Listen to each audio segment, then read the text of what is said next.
పండగలే high power ఉల్లాసం high power ఉత్సాహం high power ఆరోగ్యం హై పవర్ ఆనందం గుంటూరు వారి XXL మరియు హై పవర్ హార్స్ దేశవాళీ మినపగుళ్ళు బంధాలు అనుబంధాలు మరింత దృఢంగా మరింత బలంగా. గత ప్రభుత్వం లాగా కూటమి ప్రభుత్వం అరాచకాలు చేసే ప్రభుత్వం కాదని కూటమి ఎమ్మెల్సీ అభ్యర్థి ఆలపాటి రాజా తెలిపారు. ఈ సందర్భంగా ఆయన మీడియాతో మాట్లాడారు. ఉదయం 8 గంటల నుంచి ఎన్నికల కౌంటింగ్ ప్రారంభమైంది. 50 ఓట్లు కలిపి ఒక కట్టగా విభాగం చేసినట్లు తెలిపారు. 2,41,000 మంది ఓటర్లు ఫిబ్రవరి 27వ తారీఖున తమ ఓటు హక్కును వినియోగించుకున్నారు. కోటప్పకొండ తిరునాళ్ళకి గ్రాడ్యుయేట్స్ అందరూ కూడా ఇంటికి రావడంతో తమ ఓటు హక్కు అధికంగా ఉపయోగించుకున్నట్లు తెలిపారు. దానివలన ఓటు % ఎక్కువగా పెరిగిందని అన్నారు. యావరేజ్ చూసుకుంటే 69.56% జరిగింది. ప్రతి ఒక్కరూ పండగ సందర్భంగా ఈ ఓటింగ్ ప్రక్రియ కూడా ఎక్కువ జరగడానికి కారణమైంది.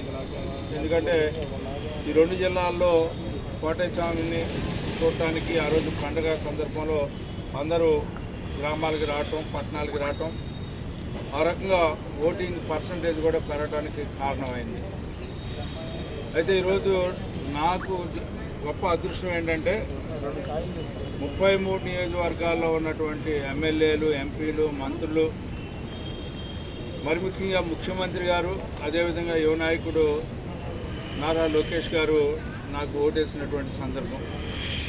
ఇప్పుడు వరకు నేను ఒక నియోజకవర్గానికి పరిమితయ్యో ఆ రకంగా ఓట్లు నాకు నియోజకవర్గ పరిధిలో పడితే ఈరోజు నాకు దక్కినటువంటి గౌరవం మరి ఎవరికి దక్కదని చెప్పి నేను అనుకుంటా ఉన్నా. ఈ ఉభయ కృష్ణా గోదావరి జిల్లాలను చూసుకున్నా, ప్రత్యేకంగా నాకు గుంటూరు కృష్ణా జిల్లాలో ఉమ్మడి పట్టభద్రుల ఎమ్మెల్సీలో నాకు జరిగినటువంటి గౌరవం ఏంటంటే స్వయంగా ముఖ్యమంత్రి గారు ఓటేయటం, అదేవిధంగా యువ నాయకుడు లోకేష్ గారు ఓటేయటం. అందుకనే ఈ రోజున వారు ఓటేసిన సరళి మనం గమనించినట్లయితే అప్పుడు వరకు జరిగినటువంటి % ఒక రకంగా అయితే వారు ఓటేయంగానే ప్రతి వాళ్ళు మనం కూడా ఓటర్లు ప్రభావితమైనటువంటి పరిస్థితి. అయితే దురదృష్టం, ఏదైనా గుడ్డగాల్చి అవతల వాడి మీద ఎంత కొంత వేస్తే ఎంతో కొంత మసాటికి పోదా అని చెప్పే భావంతో మాట్లాడే మాటలు ఇవాళ మరి ఎంతవరకు సమంజసం నాకైతే తెలీదు. వాళ్ళ మాటలు వాళ్ళకే వదిలేస్తాను. నేనేం దాని గురించి నేను టచ్ చేయను. ఎందుకంటే ఈరోజు ఇంత ప్రశాంతంగా ఎన్నికలు జరగడానికి సహకరించినటువంటి యంత్రాంగానికి,